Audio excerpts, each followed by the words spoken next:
5.9 মাত্রার শক্তিশালী ভূমিকম্পে কেঁপে উঠল পুরো জাপান।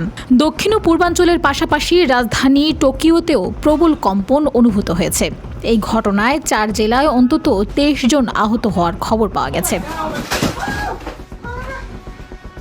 জাপানের আবহাওয়া দপ্তর থেকে জানানো হয়েছে, ইবারাকি জেলার ভূপৃষ্ঠে প্রায় 70 কিলোমিটার গভীরে ছিল এই ভূমিকম্পের উৎপত্তি।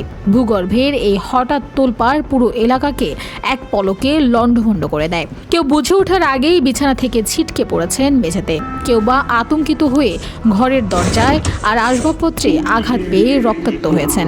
কানাগাওয়ার 80 বছর বয়সী এক বৃদ্ধা ঘুমন্ত অবস্থায় বিছানা থেকে আছড়ে পড়ে কোমরে মারাত্মক আঘাত পেয়েছেন।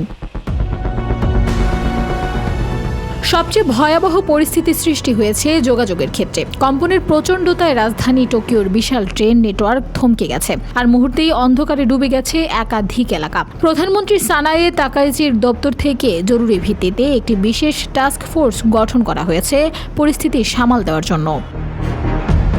উল্লেখ্য, ভৌগোলিকভাবে প্রশান্ত মহাসাগরে রিং অফ ফায়ার বা আগ্নেয় মেঘলা অঞ্চলের ওপর অবস্থানের কারণে জাপানে ভূমিকম্প একটি নিয়মিত প্রাকৃতিক দুর্যোগ। প্রতি বছর বিশ্বে যত ভূমিকম্প হয় তার 17% ঘটে জাপানে। তবে বড় ধরনের স্বস্তির বিষয় হলো, সমুদ্র কোনো রুদ্ররূপ নেয়নি, উপকূলে সুনামির কোনো সতর্কতা দেওয়া হয়নি, যা লাখ লাখ মানুষের জন্য এক বিরাট স্বস্তি। তবে রিং অফ ফায়ারে থাকা জাপানের এই ভূমিকম্পন এখন এক নতুন সতর্কবার্তা দিয়ে গেল। Desk report, Bangladesh bulletin.